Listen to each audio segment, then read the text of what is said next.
Guys, Guardian 435 here. Here is an early stage Infernity synchro deck. I uploaded one a couple days ago, but the quality was just unforgivable. I don't know what was going on with my camera.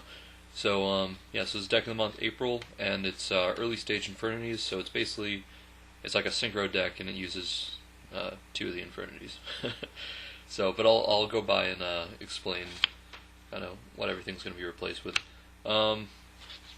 So we'll start with monsters. So 3 Infernity Archfiend.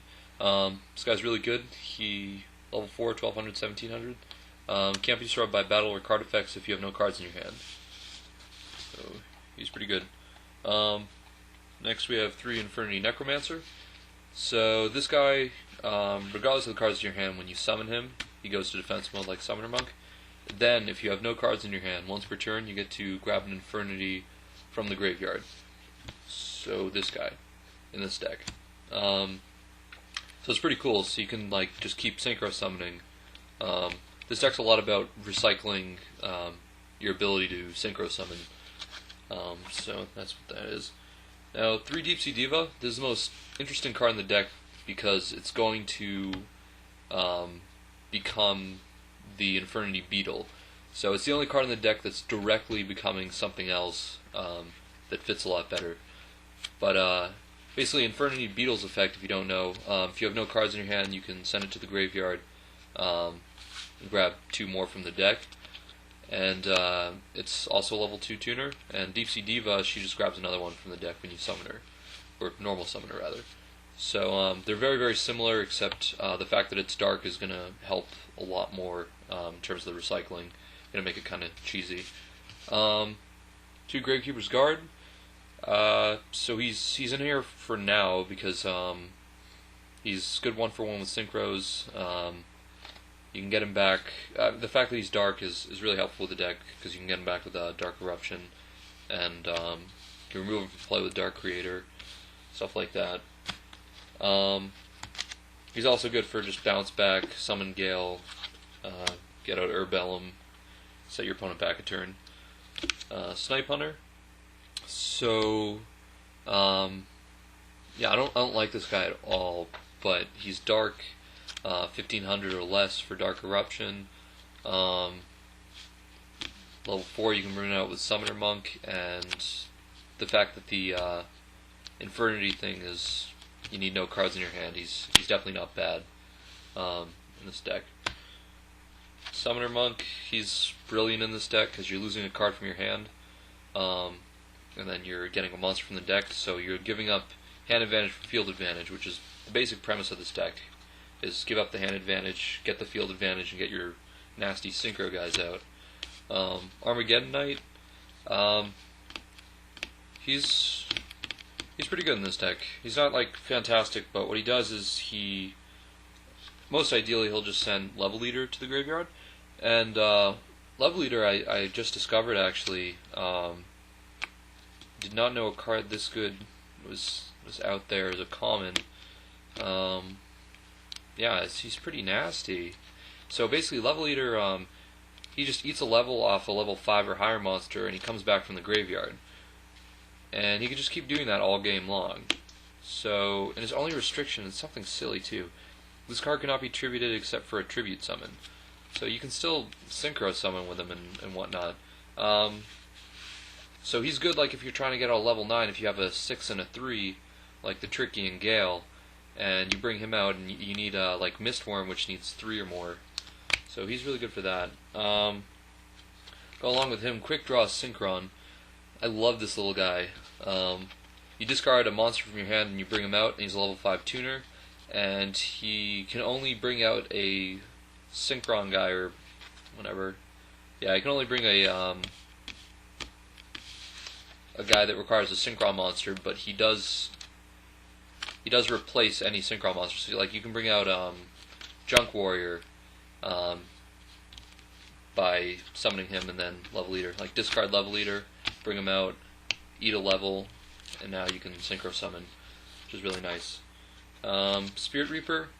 I like how he discards from the hand. I always love Spirit Reaper. Not even using him for the stall. He's just dark. I can grab him back and discards from the hand. Tomato, just one, just to speed things up a little bit. Gale, nasty tuner. Jester Confid definitely shouldn't be in here, but there's a ton of great Infernity shit to replace him with once Shining Darkness comes out. But he's just good because you're giving up the hand for the field advantage, like I've been saying. So, yeah. Dark Creator.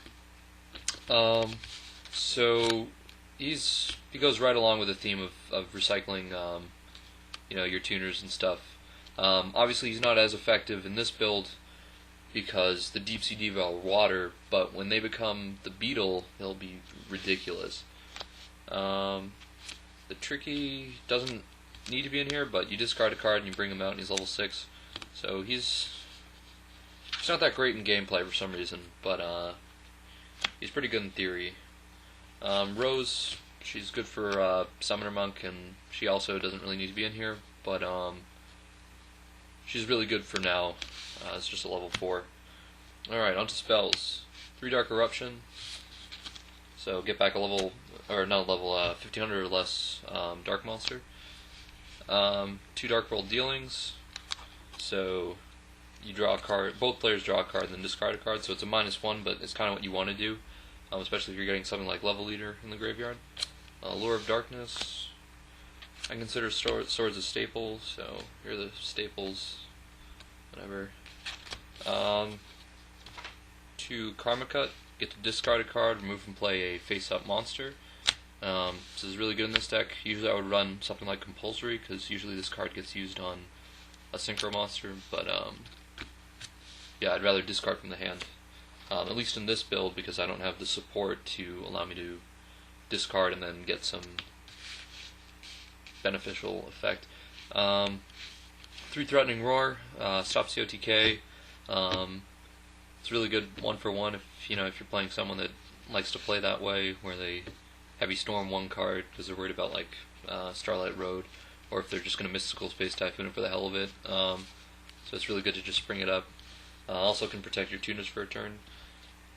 Torrential Tribute and Call the Haunted. So that's the deck. Hope you guys liked it. Yeah, I don't know if I did quite a good enough job of explaining it. Oh, I forgot the synchro deck too. Let's see if I can grab that. Yeah, okay, here's the extra deck. Let's run through it real quick. Yeah. Junk Warrior, Herb Melon, Black Rose. I don't know about him yet. I can get him out. I mean, he's pretty good, but he rarely comes out, so whatever. Yugioh, another Herbellum, Mistworm, definitely. Tempest, Colossal, another Mistworm. Yeah. And I don't have Armor Master, so that's why he's not there. And I don't have Bryanak, so that's why he's not there. But that's it. And I just don't like Silverwind. So that's cool. So that's the deck. I don't know if I did a great job explaining it, but it really is good in gameplay, and it's pretty cheap minus the Infernity people. It's a pretty cheap deck to buy. But yeah, it's basically going to be it's a great prototype deck. So yeah, see you guys later.